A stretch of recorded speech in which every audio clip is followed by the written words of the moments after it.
Good morning and good afternoon. Welcome to another episode of Before Coffee. It is the father and daughter comprehensive news of Planet Earth podcast. Today we're covering wacky and weird news on Wacky and Weird Wednesday. Got some, I'm covering the Darwin Awards, so at least that's but we'll try to keep it with some levity since it's supposed to be a bit wacky and weird and not so sad and depressing. Here on Before Coffee, where we look up our news stories 10 to 15 minutes before we started and we haven't had any caffeine. So let's weird our wacky headlines for the day. Today on Before Coffee. Body found in search for British hikers missing in Italy's Dolomite Mountains. Hiker found after 2 weeks lost in remote Australian mountain range. 2 death row inmates reject President Biden's commutation of their sentences. Young Spanish tourist dies after being attacked by an elephant in Thailand. Speaking of elephants are eating Christmas trees in Berlin, and Italian mayor makes it illegal to get sick. Sag-Aftra cancels its nominations and entertainment events due to Los Angeles wildfire. And escape from the Terrordrome. How Netherlands' panopticon prisons are being reborn as stunning art hubs. And it's National Bubble Bath Day. I almost called it that yesterday. And it's also National Winter Skin Relief Day also. It's January 8th, 2025 on Before Coffee.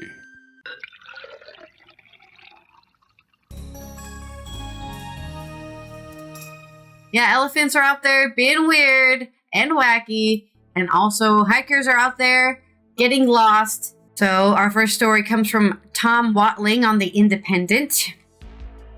A body believed to be one of the 2 British hikers who went missing in the Dolomites at the start of the year has been found. Wow, started the start of the year and somebody's gone hiking and gone lost. That's tragic. This is according to Italy's Alpine Rescue Service. Aziz Zariat, 36, and Sam Harris, 35, have not been seen or heard from since the 1st of January. So that's a week gone missing, as they prepared to go on a hike in the Trentino mountain region of northern Italy. They later missed their return flight to London on the 6th of January, sparking an urgent search and rescue operation. Italy's Alpine Rescue Service said a body was found, unfortunately lifeless, buried under the snow. Following the resumption of the helicopter search on Wednesday morning, which is today's 8th January morning, the search had been hampered by bad weather on the 7th, which is probably also what might have gotten them. The body was discovered in a high-altitude area where a phone signal was last recorded from men. The identity of the body has not yet been officially confirmed. The ground teams at the Scorzio Alpino Alpine Rescue airlifted into the morning to an altitude approximately of 2,600 meters to conduct ground searches and snow probing in the area identified as a priority thanks to a track recorded on the phone of one of the 2 mountaineers. A statement from the rescue service read, "They have found one of the bodies, sadly deceased, buried under the snow. The dynamics of the accidents are under evaluation.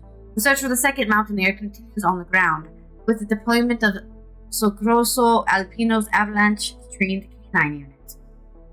The families of 2 men who have traveled to Italy have already been informed of the discovery of the body and are being supported by a team of psychologists. The last known location of the 2 hikers was near a mountain hut called the Casina d'Ossa, close to the town of Tion de Trento near Riva del Garda, on Lake Garda in northern Italy.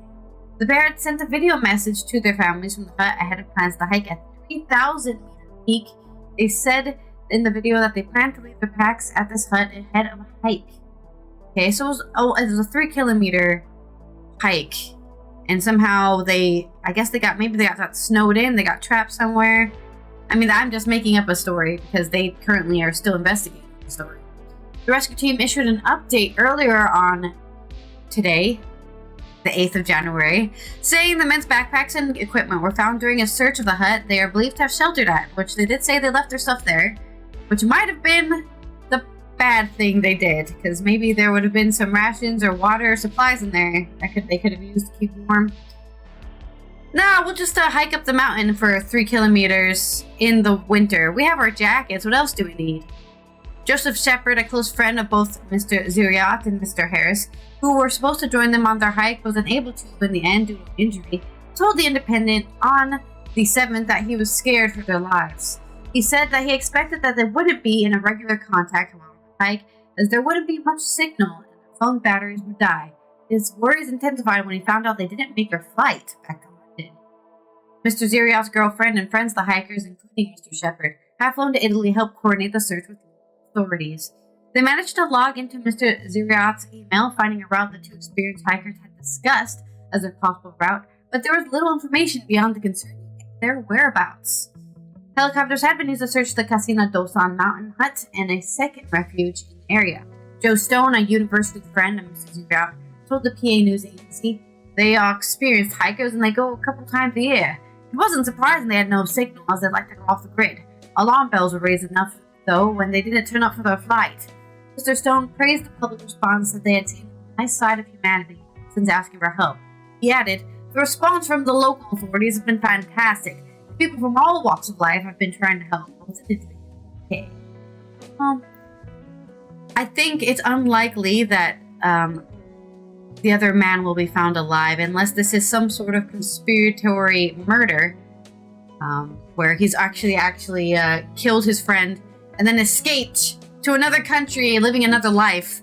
Which, with Tupac. Turns up in Eastern Europe like that guy who faked his death in Wisconsin. In Wisconsin, yeah. Yeah, maybe it could be that case. We don't know. It would be nice if it was that. And maybe we can talk about it on another Wacky Wednesday if it is. He's hanging out with Tupac and Michael Jackson and Elvis. Oh, yeah. Jim Morrison. Yep. Yeah. And Elvis. It's Elvis's birthday today, by the way. Exactly. That's exactly what he wanted to celebrate Elvis's birthday with him, so he killed his friend, faked his death, and now he's on one of those islands. No, these guys are, it's honestly really sad because they are experienced hikers. Amelia Earhart. Amelia Earhart. This isn't their first time hiking, and somehow they had got unlucky maybe with the weather and got snowed in somewhere, and hypothermia sets in quite quickly. Exposure is the number one cause of death in survival scenarios. Gotta know how to build a shelter in the wilderness. Gotta know how to build a shelter, man. Gotta build that igloo. Igloo's very, very warm, oddly enough. Okay, in a more positive spin on wacky mountain range adventures, an Australian man has been found. Maybe it's not Australian. A man has been found in Australia after 2 weeks. So this guy experienced a 2-week survival scenario and has gotten out. Hadi Nazar survived off 2 muesli bars and berries. This is from Maud McGurk on The Independent, and they're my favorite news source today. A hiker survived who was lost in the Australian mountains for 2 weeks, survived on 2 muesli bars, 4 berries, and creek water. Hadi Nazari, a 23-year-old medical student from Melbourne, went missing on Christmas Eve. What is with people going hiking like during a holiday season? No one's working. Everyone's home with their family. Time for me to go hiking. Now nobody will bother me, even the people who are meant to save me from myself. When he separated from 2 hiking companions to take photos in Siukzuk National Park in the Snowy Mountains in New South Wales state. He was rescued after he approached a group of hikers on today, the January 8th afternoon, telling them he was lost and thirsty. Police Inspector Josh Broadfoot said Naziri had traveled more than 10 kilometers or 6 miles across the steep and densely wooded terrain from where he was last seen. Hey guys, I'm going to take a picture. I'll catch up with you. And then he got lost? 6 miles, 10 kilometers away from where he started? A major land and air search had been launched the day Naziri went missing. More than 300 searchers were involved. I think what probably happened here is that maybe the other people who were hiking maybe not weren't that experienced or were experienced, and they knew not to leave the trail even to look for their friend, because then they would have also gotten lost. That's kind of, unfortunately, the rule. When you go hiking, do not leave the trail, because you might not find it again, and that's unfortunately what happened with Nazari.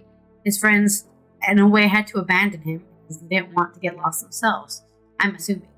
He was reunited with his 2 hiking friends before he was flown to a hospital for medical assessment, Broadfoot said.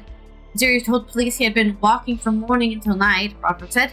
He seems well, amazing, Broadfoot This is the 14th day we've been looking for him. For him to come out, be in such good spirits and such good condition is incredible," he added.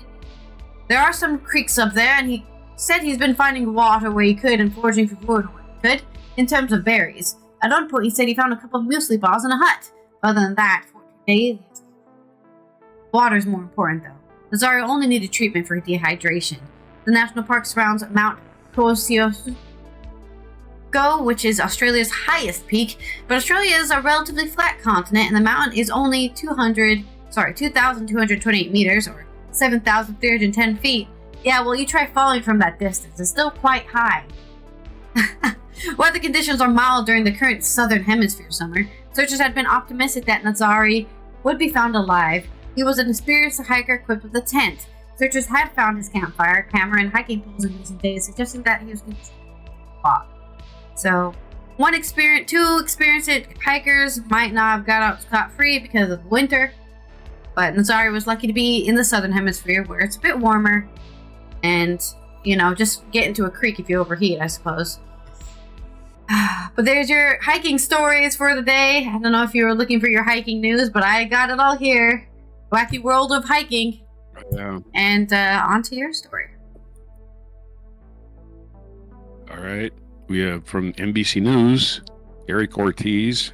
2 death row inmates reject President Biden's commutation of their life sentences.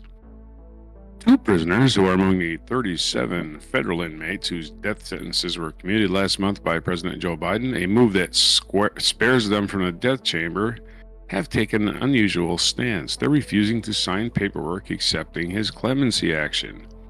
Shannon Ogofsky and Len Davis, both inmates at the U.S. Penitentiary in Terre Haute, Indiana, filed emergency motions in federal court in the state's Southern District December 30th, seeking an injunction to block having their death sentence commuted to life in prison without parole. The men believe that having their sentences commuted would put them at a legal disadvantage as they seek to appeal their cases based on claims of innocence. Courts took the death penalty appeals very closely in a legal process known as the heightened scrutiny, in which courts should examine death penalty cases for errors because of life and death consequences of the sentence.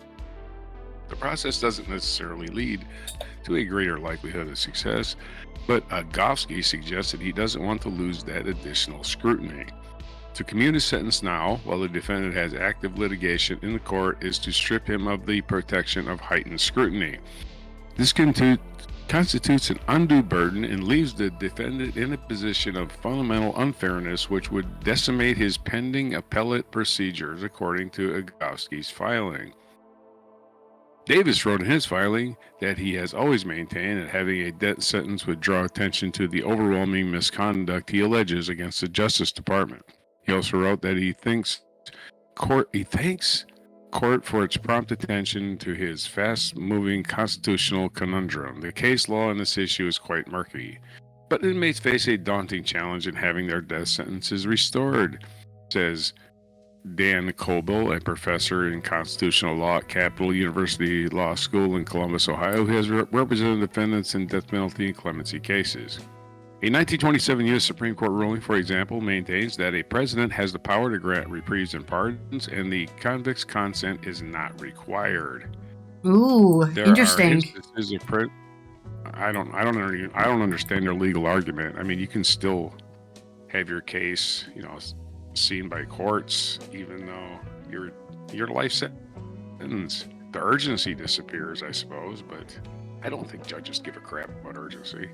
There are instances of prisoners who have refused a commutation because they would rather be executed, Cobill said, but it's just like we impose sentences for the public welfare. The president and the governors in the states commute these sentences for the public welfare. Robin Maher, executive director of the nonprofit Death Penalty Information Center, added that the vast majority of inmates on federal death row were grateful for Biden's decision, which is constitutionally authorized and absolute. The Justice Department's Office of the Pardon Attorney did not immediately respond Monday to requests for comment. Ogofsky was convicted in the 1989 murder of bank president Dan Short, whose body was found at Oklahoma Lake. Federal prosecutors said Ogofsky and his brother Joseph Ogofsky abducted and killed Short before stealing $71,000 from his bank. A jury declined to convict Joseph Agosky of murder, but he received a life sentence for the robbery, while Shannon Agosky received a life sentence on murder and robbery charges. Joseph Agosky died in prison in 2013. Shannon Agosky, while incarcerated in a Texas prison, was convicted in 2001 in the 2001 stomping death of a fellow inmate, Luther Plant, and a jury recommended a death sentence in 2004. In his filing seeking an injunction for Biden's commutation, Agosky, 53, said that he's disputing how he was charged with the murder and the stomping death, and he was also trying to establish his innocence in the original case for which he was incarcerated. Well, I got to tell you, I'm not having a lot of sympathy for people. No. Other people. I got to tell you that much. The defendant never requested commutation. The defendant never filed for commutation, the filing says. The defendant does not want commutation and refused to sign the papers offered with the commutation. Really nothing he can do about it, quite frankly. I'm just confused why they're being wife, commutated to begin with, then. Because Joe Biden doesn't believe in the death penalty, although he did leave it up there. He did leave it up there for two people. Yeah. One of them was that guy who killed a church full of black people in South Carolina. Yeah. Fry. Anyway, Agosky's wife, Laura, who married him in 2019 in a ceremony over the phone, said Monday that his lawyers had urged him to request a presidential commutation in his case, but he refused because his status as a death row inmate had afforded him legal counsel that is critical to his appeals. However, Laura Agosky said her husband still has lawyers who are helping him. Like his lawyer's going to say, "That's it, you're commuted. I don't care if you're innocent anymore. Come on, man." Well, it would be a lawyerly thing to do. Solely having his sentence commuted is not a win for him, she said, because she believes there is evidence he can prove his innocence. He doesn't want to die in prison being labeled a cold-blooded killer, Laura Agosky said in a phone interview. Davis, a former New Orleans police officer, was convicted in the 1994 murder of Kim Groves, who had filed a complaint against him accusing of beating a teenager in her lower Ninth Ward neighborhood. Prosecutors said Davis hired a drug dealer to kill the Groves and charged the officer with violating Groves' civil rights. Davis' original death sentence was thrown out by a federal appeals court, but reinstated in 2005. The case was part of a sprawling federal investigation into corruption within the New Orleans police force. Oh, good luck with that one. Davis, who is 60, has always maintained his innocence and argued that federal court had no jurisdiction to try him for his civil rights offenses. Both Davis and Agosky are asking the judge to appoint a co-counsel in their request for an injunction of the commutations. Maher of the Death Penalty Information Center said all people accused of federal crimes have a constitutional right to counsel for trial as well as a statutory right in appeals if they are convicted, regardless of whether they are death row cases. Death sentences are the most extreme sanction that can be given in a criminal case, and they deserve the highest quality legal representation and judicial scrutiny, Maher said. Biden's decision to commute the sentences of 37 of the 40 federal death row inmates all came, so there's 3 left out. After weeks of speculation, he was praised by a coalition of human rights and anti-death penalty groups that have expressed opposition to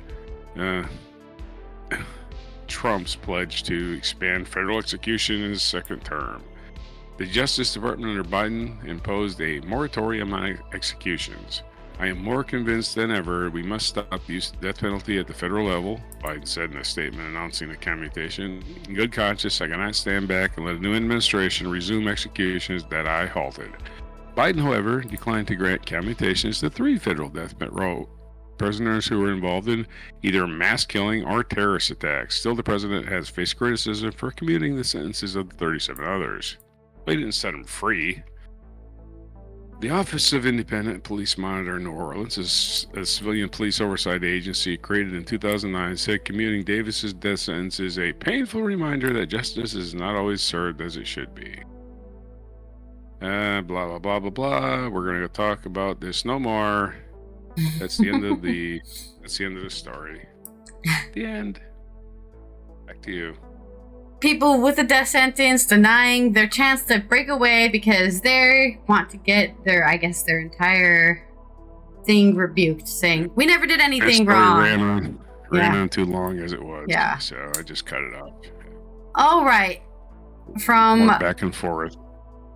Well, let's talk about another tragic death here with a Spanish tourist who died from being attacked by an elephant in Thailand. Animals are not your friends. I know they look friend-shaped, but they're not friends. Blanca Oanlurin, a student at the University of Nevada, was injured by the animal's fangs while she was bathing. Fangs, this is probably badly translated. Animal's tusks while she was bathing it, a common activity in the pachyderm care centers. Okay. She stood in front of a tusk and unfortunately got impaled, I think. A young woman from Valladolid died last Friday after being what was last Friday? The 3rd of January, after being attacked by an elephant in Thailand. The tourist Blanca Oyangurin Garcia was bathing with the animal when, as she passed in front of it, it stuck out one of its tusks. This caused injuries from which she died shortly after. The incident occurred at the Ko Yao Elephant Care Pachyderm Center in the city of Yao Yai in the Andaman Sea, according to a police officer and a worker at the center who explained that the tourist was bathing the elephant. The deceased was a fifth-year law and international relations student at the University of Para, reported this educational center to whose security and defense club she belonged. The consulate in Bangkok is in contact with relatives, offering all the necessary consular assistance, said sources from the Ministry of Foreign Affairs.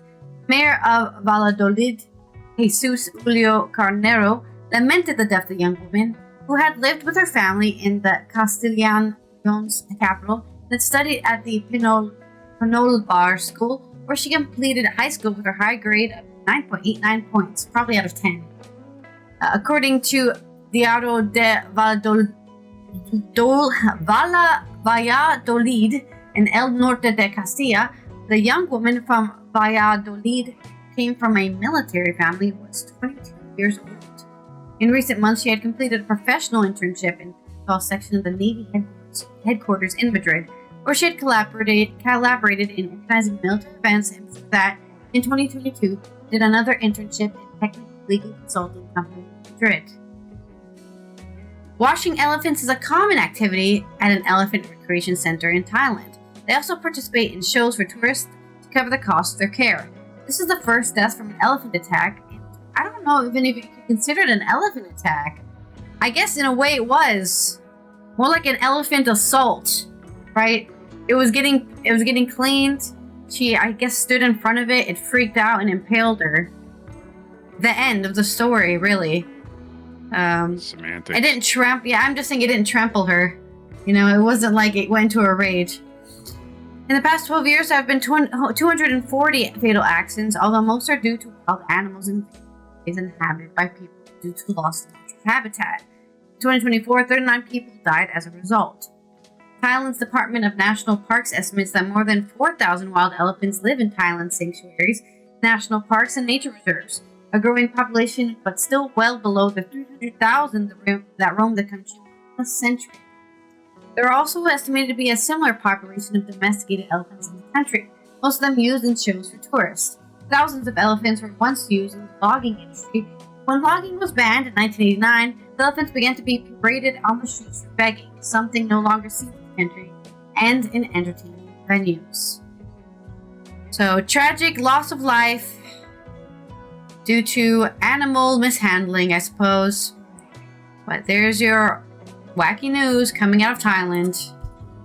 Mm-hmm. Just random assault by an elephant. And speaking of elephants, we have another elephant story. Just for the elephant. Anyway. This is from, what's our source here? It's AP News.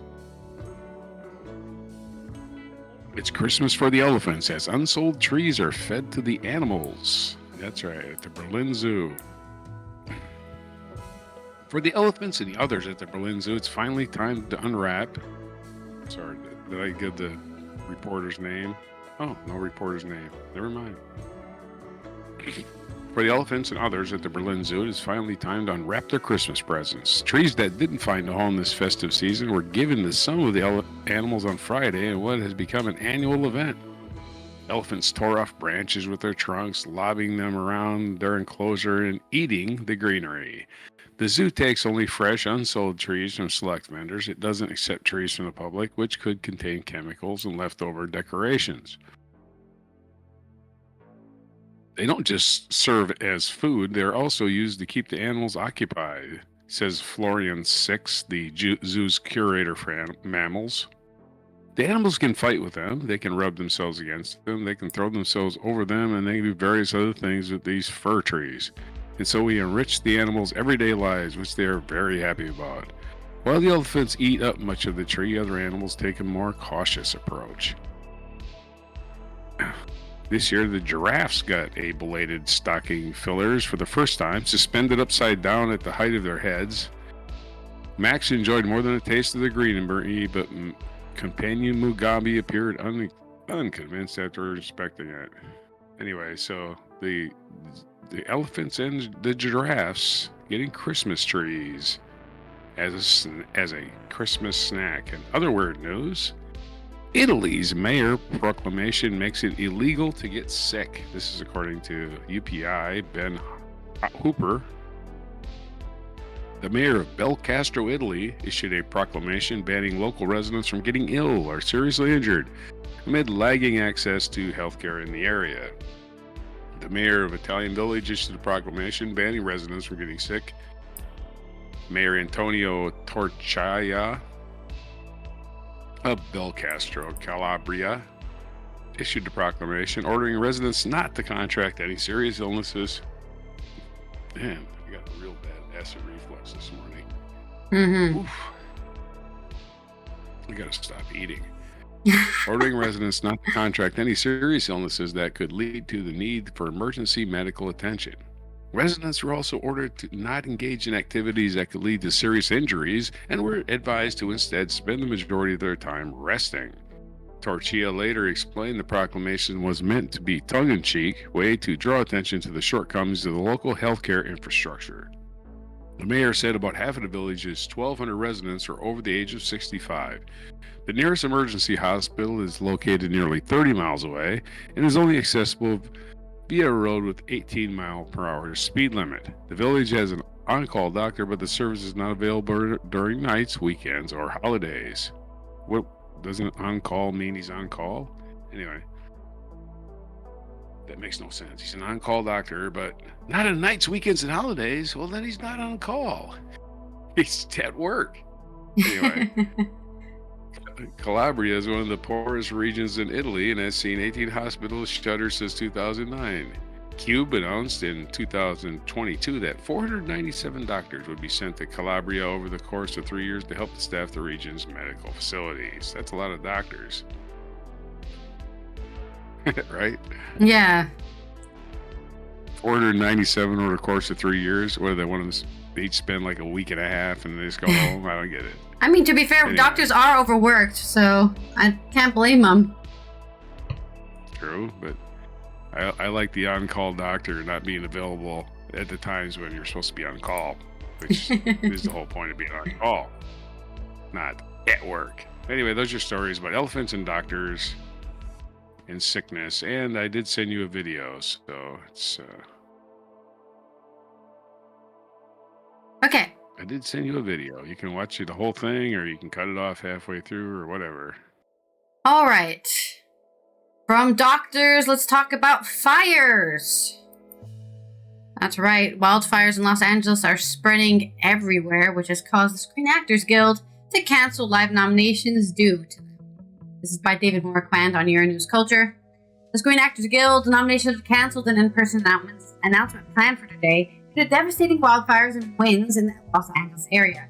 The nominations for awards honoring the best performance in movies and television will be announced by press release instead at a live event hosted by actors Julie King and Cooper Cook. The SAG Awards are a reliable Oscar bellwether for the acting and best picture categories. Strong winds that sent wildfires ripping through the mountains and foothills around Los Angeles on yesterday, Tuesday, fed a spectacle of smoke, flames, and flight.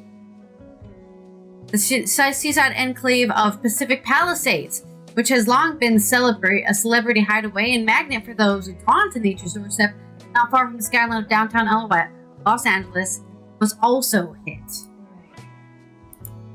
Actor James Wood, among the two who posted the video of flames burning on a hill near his home, standing in my driveway, getting ready to evacuate, Wood said in a short clip on social media platform Twitter. Actor Steve Guttenberg also lives in the Pacific Palisades, urged people to abandon their cars to leave the keys behind so they could be moved to make way for fire trucks. This is not a parking lot, Berg told KTLA. The fires have led to the cancellation of several entertainment events, including today's premiere of Robbie Williams' biopic Better Man, a premiere of Jennifer Lopez's Unstoppable movie, and the premiere of Universal Pictures' upcoming horror film Wolfman. Kristen Bell will host the 31 first Sag-Aftra Awards, which will stream live on Netflix on the 23rd of February. I didn't know Netflix had live channels. Well, that's interesting. How did they get that? I haven't been paying attention. Netflix is actually showing. They're actually showing NFL games. Oh, that's cool. So, oh, yeah. They're finally a TV channel just on the internet. On the 23rd of February is when they'll stream live on Netflix from the Shrine Auditorium and Expo Hall in Los Angeles. It doesn't burn down. So, wacky weather news. And then from that, let's talk about terror domes. We were just talking about prisoners earlier who didn't want to get rid of their death sentence. But in the Netherlands, they've actually have a lot of abandoned prisons that they've turned into stunning new art hubs. This is from Karis McGowan on The Guardian. One of the architectural features that marks out the skyline of Haarlem, a small Dutch city. All the cities here are small. Okay, you don't need to say small. Is a 7.6 meter high dome crowning a rotunda. Might assume it was built for religious purposes. Until you notice the bars covering its 200 windows. Operating as a prison from 1899 until 2016, the Koppelgevangenis Dome Prison is one of the 3 panoptic penitentiaries built in the Netherlands. All were shut down in the past decade as countries strive to reduce its prison population and are being repurposed as art venues. Haarlem's Koppel opened a cultural hub in 2022 thanks to a grassroots initiative led by the local population. Man, that prison is ugly and boring and it just sits there abandoned. Let's make it into a cool art center. Yeah, great idea. So many of us Haarlemiers... Sorry? Repurpose. Repurposing. It's very important. So many of us Haarlemiers have been biking around the dome for years, but no one could go in, says Jacqueline van de Sande, co-founder of the Koppel Foundation, the organization behind the building's transformation. We needed to open it. As you step inside, you're immediately struck by the vastness of the space, bathed in sunlight streaming through the dome's 16 original skylight windows. A cafe fills the ground with chatter. Above, nearly all the former cells are being rented. There's a podcast studio, an art school, ateliers, and a gallery space, while the darkened cinema bars offer a more intimate charm. Honestly, I'm going to get on the train and go right now. It is actually very cool. The Koppel's transformation is a far cry from the design's dark history. The panopticon dates back to the 1700s, first envisioned by the British philosopher John Betham. Circular prisons with a central guard tower meant prisoners could feel as if they were being watched without really knowing whether they were or not. At the time, the British Empire shipped convicts to Australia. Packed on the disease-ridden ships, many died on the journey. The panopticon was presented as a humane alternative, where prisoners were fed, kept warm, and cared for as they labored. Reminder, the Netherlands had I think in the 1700s, they had a Dutch king.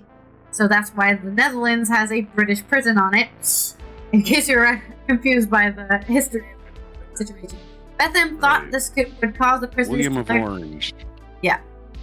Betham thought this would cause the prisoners to learn to love their work, says Tim Kosser, principal research fellow at UCL's Betham Project. But the psychological terror of thinking you're being watched all the time, I imagine, would leave you. In the 1970s, French thinker Michel Foucault highlighted the violence inherent in design, deeming it to be a laboratory for power.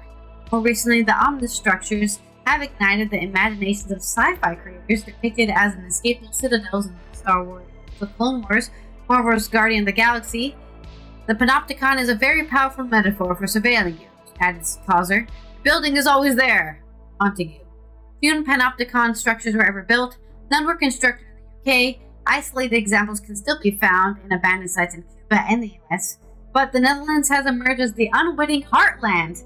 Well, I guess I gotta be proud of something. A panopticon design. The three well-preserved structures in Haarlem, Breda, and Arnhem were designed by Dutch architect Johann Frederik Metzeler and his son William Cornelis in the late 1880s. They praised Betham's design for restricting interactions between prisoners who were in solitary confinement for 23 hours a day. Oh man, they must have been going crazy. After its closure as a prison, Kobo was temporarily repurposed to house Syrian refugees. Oh, that's lovely. Hey, we don't have any houses for you guys because of the refugee crisis. Here, just stay in this prison. While the Dutch government sought to sell the building. However, its bleak design, dark atmosphere, and staggering cost of $400,000 a year for it is just a circle wide room, made it unappealing. The state was worried it wouldn't sell. Calls van de Sonde. Determined to find solutions, she called developers, universities, and museums and organizations to garner the project. The foundation eventually got the cooperation of the Haarlem municipality, allowing them to acquire the €6.5 million euro property and embarking on a €25 million renovation project without modifying the protected structure of the building. They were permitted to put extra windows in each cell, add a cinema in the basement, and upgrade insulation and heating systems, slashing bills by 90%. Is now undergoing further development with a hotel, student accommodation, and an escape room plan, setting a blueprint for the Dutch panopticons. The Arnhem Panopticon, acquired by Q Hospitality Group, is currently undergoing reconstruction with plans to transform the dome into a multifunction event space and hotel. Breda, jointly acquired by Bing and VDD Project Development, is set to open in 2028. Revamped 3-hectare site includes private housing around the dome, with panopticon transformations into an exhibition space for audiovisual projects. It's a big open space. Where can you find that in a historic city center, says Bas van Dam, the founder of Bing. There's an obligation to give new life to a place like this. Team cite Tokyo's Team Lad and Paris Culture Space as reference points for the innovative immersive exhibition spaces. However, while these ventures have faced criticism for exploiting art as overpriced, Instagrammable experiences, the Being VDD team maintains that their vision for prioritizes cultural value over financial gain. Private housing will drive reachability, while the panopticon will remain accessible. Hey, let's move there! Because they have this really cool art exhibition place now. We are going to invest a lot of money in the dome as an art center, stresses Snick, VDD's head of acquisitions. It's not going to be super commercial, profitable space. The composition needs to go elsewhere. One of the most striking is a historical and is still next to the main entrance, which means just 4 by 2.5 meters in size. On the walls, panels describe the life of Hanni Schaft, one of the few female armed resistance fighters in the Netherlands, whose task was to identify and liquidate traitors. She was caught in March in 1945 and imprisoned in Koppel before being taken to Amsterdam and executed at the age of 24. Sophie Poldermans, the author of a book about Schaft's life called Seducing and Killing Nazis, stresses the importance of this small exhibit. So people are aware not only of Schaft's story, but the fact it was a prison. You can still feel that energy, even though it is now a much lighter space. Nonetheless, as Parlemere herself, she's thrilled to see the enigmatic dome with new life. It's icon and it's beautiful. There you go. Nice repurposing of the weird world of repurposing prisons, turning them into art venues cool. and hotels. Movie theaters. You want to sleep into want to sleep in a 4 by 2 by 5 meter cell? Nice and cheap rooms available. Yeah. Why have homeless people when you got abandoned buildings? Exactly. That's my story. On to yours. This day in history. We gotta have a theme song for it. There it is right there. This day in history. In 1790, U.S. President George Washington delivered the first State of the Union, the annual address to Congress. He said the State of the Union is really, really new. We don't know yet. 1815, Andrew Jackson, U.S. general, defeated the British at the Battle of New Orleans in the final engagement of the war, 1812. Huh. 1862, American publisher, in 1862, American publisher Frank Nelson Doubleday was born, founded the book publishing firm Doubleday and Company. 1918, U.S. President Woodrow Wilson announced his 14 points, an outline for peace following World War I. In 1942, Stephen Hawking was born. Stephen Hawking, if you don't know what that is, developed a theory of exploding black holes that drew upon both relativity theory and quantum mechanics. Happy birthday to Stephen Hawking. 1959, Charles de Gaulle was inaugurated as president of France's Fifth Republic because the first four just didn't work as well. I don't know. 1998, Ramzi Ahmed Youssef, convicted of plotting the 1993 terrorist bombing of the World Trade Center, the first time it got terrorist attacked in New York, was sentenced to life in prison. So, yeah, he didn't even get the death penalty. In 2011, U.S. Representative Gabby Giffords was shot during an assassination attempt. Although she survived, 6 others were killed. So that scumbag. I think that guy got the death penalty. 2016, Mexican criminal Joaquin Guzman, or as we affectionately know him, El Chapo, head of the Sinaloa drug cartel, was captured in Los Mochis after escaping prison some 6 months earlier. He was later extradited to the United States, where he was convicted of various crimes. A feat.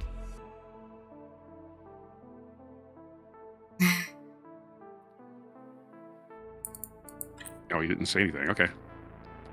Our featured event in 1997, the anniversary of the Grimaldi rule in Monaco. On this day, 97, the Principality of Monaco began a year-long celebration to honor the 700th anniversary of the rule of the Grimaldi family, who seized power in 1297 and gained firm possession of Monaco in 1419. So yes, Monaco, one of your smaller countries, not about to invade anybody anytime soon. Our feature biography is Elvis. It's Elvis's birthday. Elvis Presley was born this day, January 8th, in 1935 in Tupelo, Mississippi, the future king. And of course, he died age of 42 in 1977 in Memphis on August 16th. So happy birthday to Elvis. And we feature Elvis in our, because we love Elvis here on Before Coffee. We feature him in our mic drop. All other birthdays today: Shirley Bassey, the Welsh singer Shirley Bassey, born in 1937. David Bowie's birthday. David Bowie, Stephen Hawking, and Elvis had the same birthday. 1947, David Bowie was born. British singer-songwriter. R. Kelly also shares a birthday with them. American musician and sexual abuser. And 1984 is the birthday of Kim Jong-un. Happy birthday to the Supreme Leader of North Korea. Oh, yeah. Kim Jong-un, happy birthday. 1984, he's turned a bright and sunny 41 today. So another nepotism baby. Dear leader, go execute some relatives today. Have a happy birthday. Back to you. Oh, I'm sorry, we gotta wrap this up, don't we? It was back to you, right? Wrap it up. They're just stories. We got National Day Calendar. We have. It's National Argyle Day. Those sweaters that are kind of okay. Squares with lines and squares and more squares. Argyle Sweater Day. It's National Joy Germ Day. Do you know what Joy Germ is? I don't. It's National English Toffee Day. Get that stuck to your teeth. And National Bubble Bath Day. And it's Skin Relief Day also, with National Winter Skin Relief Day. So take a bubble bath and then lotion up because it's winter, at least in the Northern Hemisphere. And it's National Career Coach Day. Do you have a career coach? Are you a career coach? How do you get a job being a career coach? I would sincerely like. Do you know? Maybe you can get one of those jobs. Be a career coach. My career is being a career coach. I need help getting further. Day annually reminds people. Let me tell you what I did. That's basically what it is. Right on. Well, there you go. Well, Joy Germ could be part of that because National Joy Germ Day annually reminds people across the country that being positive and treating people with kindness, they can influence those around them and pass positivity attitude on towards others. It's the same as good karma. Good karma is contagious, as is bad karma. So it's National Joy Germ Day. Be nice to people, and they'll be nice to other people, and it'll snowball there. So if you start your day in the right foot, it can definitely make the world a better place, for sure. And enough optimism. There's your stuff. That's everything for today, January 8th, 2025, on Before English Toffee. All right. Then this has been Allison here from the Netherlands, Raj from the west coast of the United States. Hopefully not any wildfires. As we end this wacky and weird Wednesday, and we'll see you tomorrow for Thursday's 13. Draw up a list and tell you 13 things, the interesting things. Well, at least interesting to my dad, anyway. Here on Before Maybe Coffee. Not even interesting to me. Yeah, maybe just a list. We'll see you then. Make sure you are subscribed to the YouTube channel and notified so you know when we go live and post a video. Like this video, comment down below what you would do if you got stuck hiking in the mountains and how you would survive. Maybe if you would. I don't think I would survive. The Donner Party, cannibalism. Yeah. Well, if you're by yourself, can't you eat your own leg? I guess you could eat your own leg. Or maybe your own arm. If it's tasty. Yeah, I guess so. Yeah, there's a guy that cut off his arm. He could have eaten it too, right? Yeah, that's true. But we'll see you then for tomorrow's show. I hope you guys have a great rest of your Wendy. Keep it weird, keep it wacky, because normality is fake. And here is our mic drop.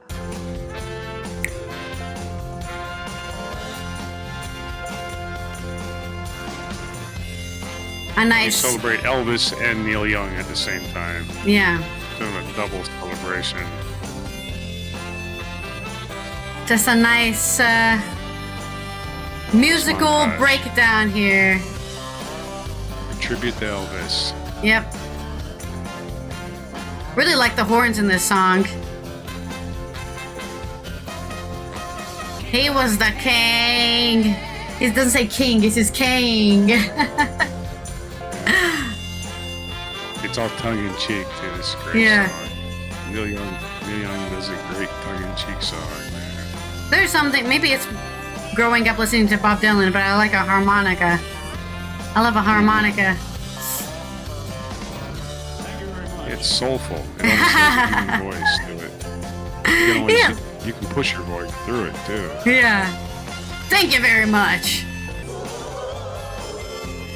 Oh man, he's got a whole choir for the song. So yeah, you get the concert going.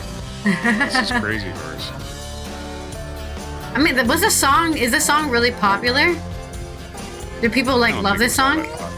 Oh, really? I love it. Okay. Yeah.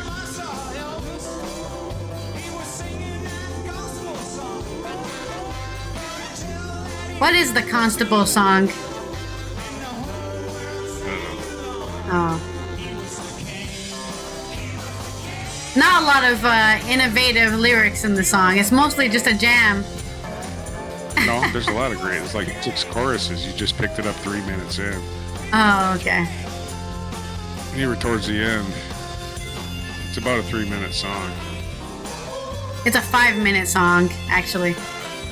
No, this video is 5 minutes. Oh, okay. If you play it from the record, it's not.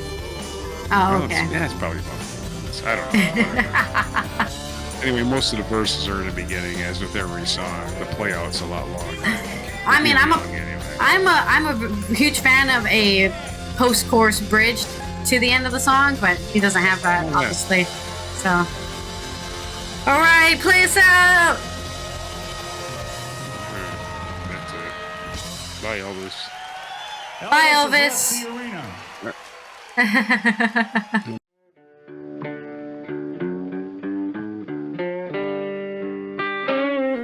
sure to hit the like, subscribe, and notify buttons, and follow our other channels, Toxic Alley, History of Gravy, and Scratchy Old Records.